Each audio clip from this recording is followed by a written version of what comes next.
Oke, halo teman-teman.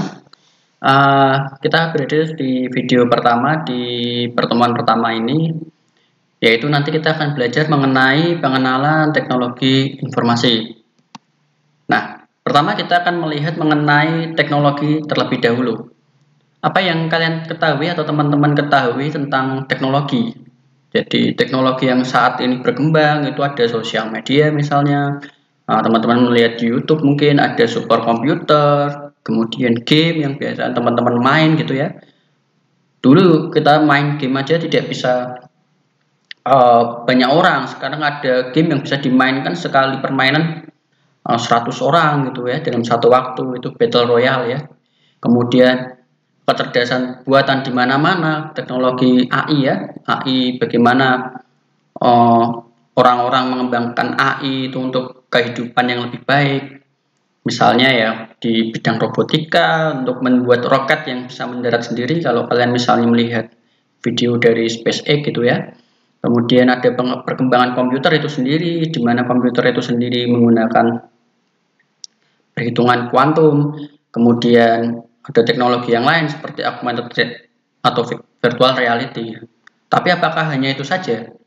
Ya tentu saja ini merupakan suatu pengetahuan umum yang dimiliki teman-teman ya. Jadi teman-teman sudah bisa mengakses informasi dengan cepat sekali, misalnya di YouTube, untuk mencari tahu apapun perkembangan teknologi yang terkini atau teknologi kekinian.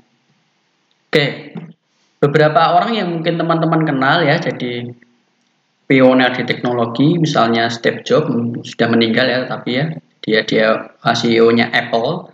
Kemudian ada Bill Gates, Microsoft, kemudian ada Mark Zuckerberg, itu Facebook ya. Nah, kalau ini tentu saja teman-teman juga kenal ya, jadi itu adalah Mas Elon Musk gitu ya. Jadi yang punya SpaceX, dia punya Tesla, teknologi yang luar biasa ya menurut saya ya. Nanti suatu saat nanti proyeknya dia adalah membuat stasiun antariksa itu di Mars. Wah, luar biasa sekali. Oke, lalu hubungannya apa gitu dengan orang-orang tadi gitu. Orang-orang tadi itu adalah orang yang memanfaatkan perkembangan teknologi, orang-orang yang mempunyai visi yang sangat-sangat mutakhir itu.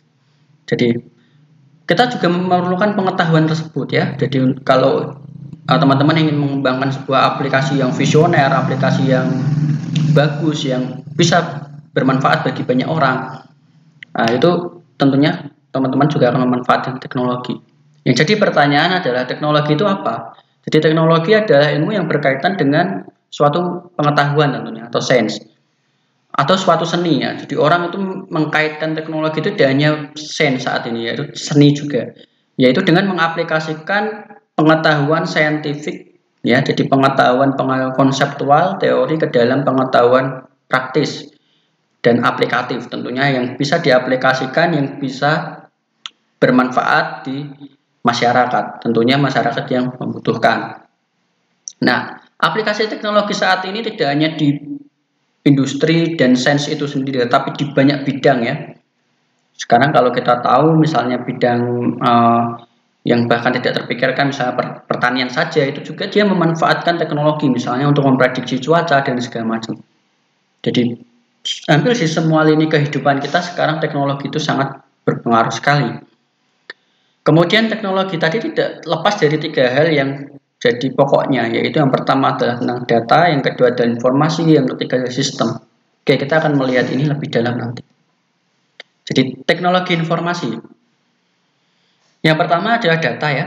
Jadi data, apa itu data?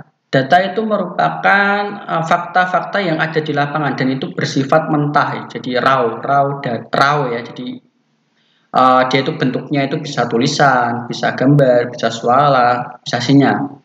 Tetapi itu hanya fakta mentah. Ketika kita membaca nama saya Abbas seperti itu, tidak memiliki makna apapun itu. Nah, jadi jika itu ingin memiliki suatu makna yang tertentu, maka beberapa data tadi harus dikombinasikan atau diproses dahulu. Ya, jadi data yang diproses terlebih dahulu tadi akan menjadi suatu yang disebut dengan informasi. Informasi merupakan data atau kumpulan data yang sudah diolah atau dimanipulasi, yang tentu saja digunakan untuk menentukan suatu keputusan atau decision making. Misalnya, kita punya data Imam Bonjol Udinus 50131. Kalau kita membaca seperti itu saja setiap item datanya, Imam Bonjol Udinus 50131, itu tidak bermakna apa-apa. Belum menjadi suatu informasi, itu hanya merupakan fakta saja. Nah, ketika misalnya kita membaca Universitas Dianuswantoro dalam kurung Udinus berada di Jalan Imam Bonjol dengan kode pos, misalnya ini kurang ya, dengan kode pos 50131, maka kita bisa mengatakan bahwa tadi itu adalah suatu informasi. Nah, jadi kita akan melihat struktur dari data menjadi informasi tadi adalah suatu proses di dalamnya. Jadi kita harus melakukan beberapa proses ya. Jadi data yang mentah tadi diproses kemudian menjadi suatu informasi. Tadi itu hanya contoh gampangannya saja. Nah, contoh yang lebih umum dari suatu sistem adalah suatu sistem apapun itu dia mempunyai suatu input atau kita sebutnya itu sebagai masukan. Kemudian ada sesuatu yang di tengah yaitu prosesnya. Kemudian ada sesuatu yang menjadi output. Nah, ini misalnya kalau kita ini konteksnya banyak sekali sistem di sini. Misalnya sistem komputer. Di komputer kita tahu ya, untuk melakukan input berarti user harus mengandalkan suatu perangkat input, misalnya keyboard. Nah, user mengetikkan beberapa karakter di keyboard, kemudian karakter tersebut akan diproses oleh siapa? Oleh komputer, di mana? Di dalam CPU-nya. Nah, setelah diproses di dalam CPU-nya, maka nanti apa yang kita inputkan tadi itu akan di-outputkan melalui misalnya layar komputer. Sederhananya seperti itu. Lalu bagaimana isi dari proses atau detail dari proses tadi dan kaitannya itu dengan komputer, khususnya dengan pemrograman? Oke, kita akan melihat di video berikutnya.